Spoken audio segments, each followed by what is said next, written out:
Ladies and gentlemen, the man featured there with Matt Lauer on the couch, the one and only former Secretary of Defense, Donald Rumsfeld, and he is with us here in studio on the Steve Malzberg Show as we welcome all of you to another edition.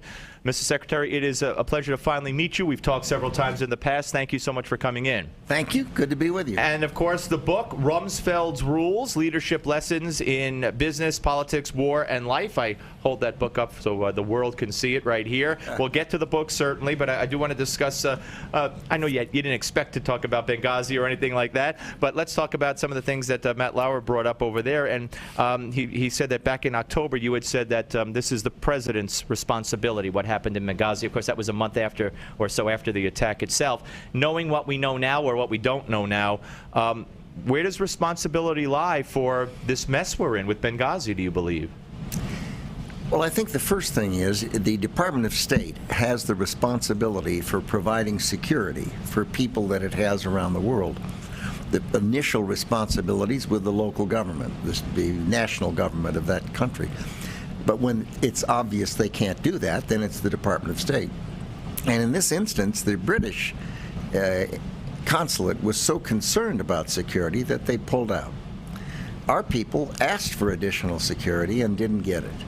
And without question, that's the responsibility of the Department of State and obviously the White House that works with them and makes those judgments. So it's a tragic thing. We had 4 Americans dead, and the thing that bothered me particularly was when the Secretary of State testified before the Congress and made the comment, well, at this point, what does it really matter? Well, it does matter. We have a responsibility to the people that serve our country to provide the proper security. And, of course, you know, the people who were providing security, as it turns out, according to the testimony of the so-called whistleblowers, were a group that was affiliated or at least had sympathies for al-Qaeda. It was on their website. They had the al-Qaeda flag on their website. And he believes they were complicit in the attack because they controlled checkpoints on the way to the facility, and these people could not have gotten by with those arms if they weren't cleared through the checkpoint. So here again, one has to ask the question, and someone should answer, how do you come up with an al-Qaeda-friendly group to protect your embassy?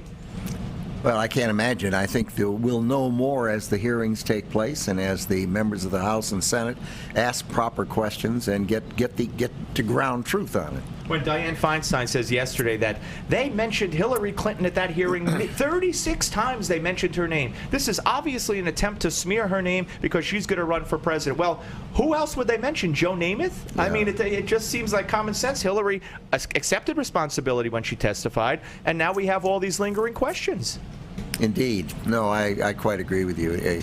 Suggesting that it's a sideshow, I think, is not correct. Okay, so again, and the role of the president.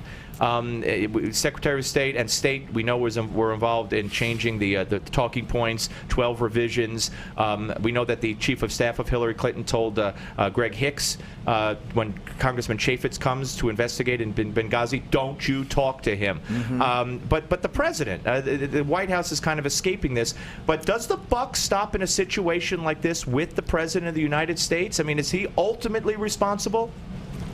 I think if one tracks his behavior after the warnings and the attack took place and his seeming inattentiveness to it and then departure, suggested a person who, as has been said, was leading from behind, and meaning not leading. And I've worked with 4 presidents pretty closely, and I have trouble believing that a president would do that, would not be engaged and interested in knowing what's taking place. Well, Leon Panetta, okay, the man who had your role in the previous administration, Bush administration, Leon Panetta said that there was no call, there was no contact with the White House until the next day. Can you imagine if you were in that situation with that going on, what would you have done, and would you have tried to call the president? And do you believe George W. Bush would have, what would he have done? Where would he have been? In both cases, I can't imagine that there wouldn't have been telephone contact back and forth. So you would have tried to call the president, and you would have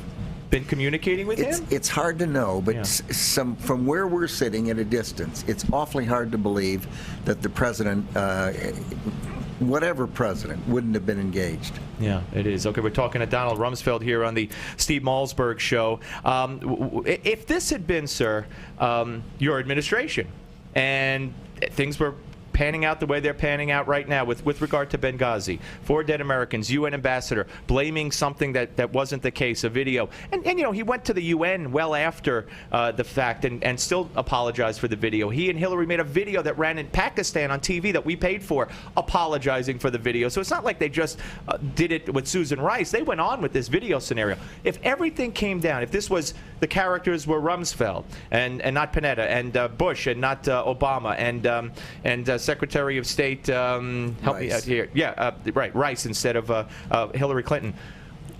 Would there be impeachment talk right now? Would the media be, aside from the other scandals that have developed, would this have been from day one a huge, huge story that it was not because it's the current administration? I'm asking, is there a double standard? Well, there seems to be. There seems to be. There's no question but that while he was president, President George W. Bush was blamed for a lot of things.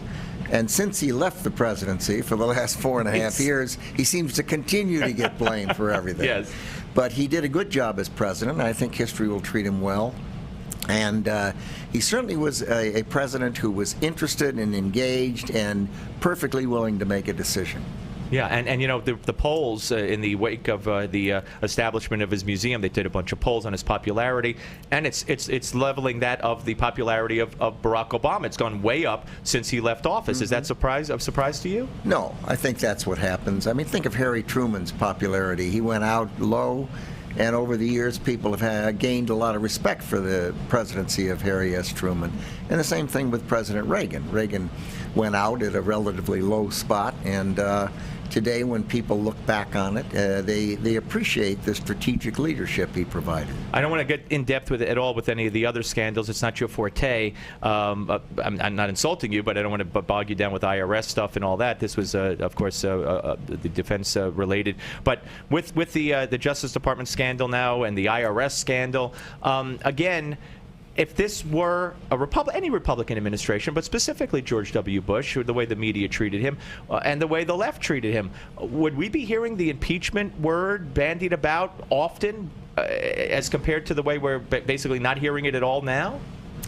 It's hard to tell, but the Internal Revenue Service actions are, I think, quite serious. I think the American people do not want to believe that their government is against them and is all that power and all those employees and all that money of their tax dollars being arrayed against them as citizens of this country. And I think that as that gets developed and people come up and say, well, I was audited and I was audited and here's the reason I was audited and here's the questions they asked, I think that has a It really casts a bad feeling in America that the government would turn against the American people for political purposes. And we're talking about, and this has been established, conservative groups, groups that were asked, who are your members, what are your political views, Jewish groups.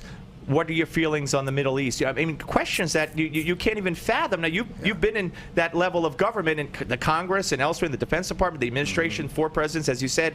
Is it possible that the White House, that this was going on for years, and the White House, all of a sudden the president found out Friday when you and I found out? I think even the White House press office said they'd known for a couple of weeks. But not the president. I mean, could he be that out of the loop, that detached in your opinion? Well, he does travel a lot and give a lot of campaign speeches and raise a lot of money. He and play a lot of golf. Okay, so is that a yes or a no? I don't know.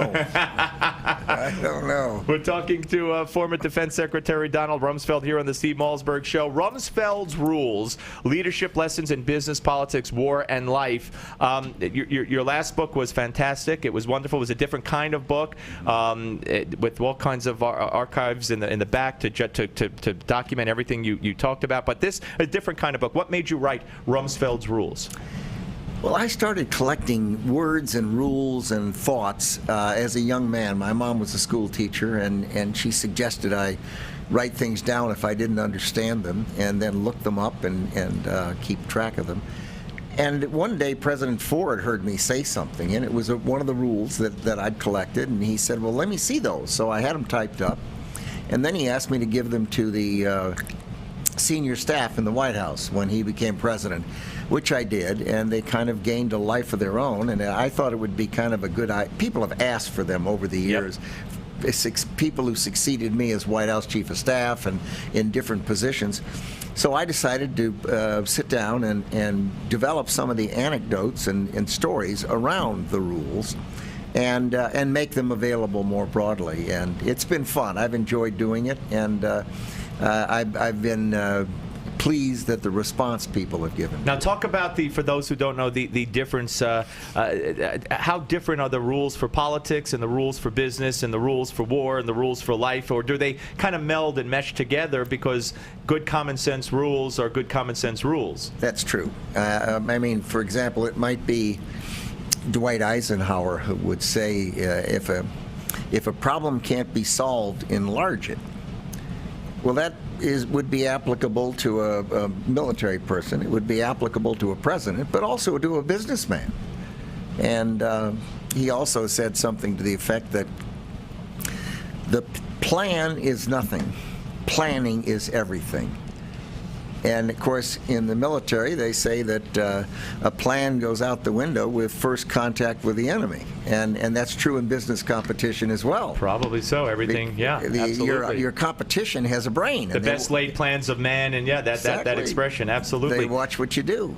Now there was a story in the Wall Street Journal the other day that talked about your book, and it was quite an extensive story. I have it in front of me here, and it talked about standing up. Standing up during meetings, and how you think that it keeps people from lingering. And first of all, now they're finding out that it's healthy, that we've all been killing ourselves all these years by sitting. Companies now, modern companies, they everything is up. You stand up during the day. I'd like to do my show standing up. So could you see what you could do about that, Chad? But is that true that you think it's beneficial to stand? In 1969, I left Congress and went into the executive branch, into the cabinet. And for some reason, I'd seen naval officers use stand-up desks, and I got a stand-up desk, and I liked it, and I've used it ever since. In fact, I bought the one I used at the Pentagon when I left the government. But your belief system is what? That's beneficial to thinking, or to blood flow to the brain, or as you said, or as it says here, it keeps people from lingering, whatever that means. What's your rationale for it? Well, I like people to be comfortable, but not too comfortable. Gotcha. So if everyone comes in and sits down and they have a cup of coffee, and time goes, and everyone's time disappears, and the days are long, and as George Schultz said in those jobs, the days are long and the years are short. And that's so true. So I just enjoy it. And now lately people are starting saying it's healthy, and I didn't do it to be healthy. Well, I got to tell you, I don't know how old you are, but you look pretty darn good. 81 in July. Are you really? I'm going to be a great-grandfather. All right, can I tell you something? In August. If you told me you were 68, I'd say, yeah, you don't look 65, 68. That was a long time ago. The years do catch up with us. Your legacy. Your legacy. I mean, because look, again, because you're on the wrong side, you got the R next to your name, and you're on the wrong side of the political spectrum. The media has treated you the way the media has treated you over the years. But when all is said and done, and history looks back, how would you like history to remember you, and what would you think history would say about you? And don't be modest. Tell me the truth. One of the rules in my book, don't talk about it, right? No, it is that dogs don't bark at parked cars. And so, in other words, if you do something, someone's going to like it, right, but somebody isn't going to like it. True. And if that bothers you, then you better not do anything. No, I know, but we have a biased media. What a way to spend your life. No, I'm not saying you are. Anything. No, and I'm not saying you're fantastic, because you don't succumb to that at all. You obviously don't care what they say. But when all is said and done, really, when the history books are written and we're all long gone, how would you like how do you think Donald Rumsfeld will or should be remembered? What do you think they'll say? Well, I would hope they say he served. And he lived a full life. That's all any of us can really do, is to try your best and get up every morning and recognize that as citizens we have an obligation to try to help guide and direct the course of the country, whatever our role may be. and try to keep this great nation of ours on the right track. I could sit here and talk to you probably until the sun goes down, and I know you got to go. Listen, the book Rumsfelds Rules, folks, available wherever fine books are available and sold, so please get a copy of it. And Donald Rumsfeld, thank you so much, sir. Thank you. Honor. Good to be with you. All right, folks, we're coming back with more. Can't top this, but we'll try on the Steve Malzberg Show. The Steve Malzberg Show.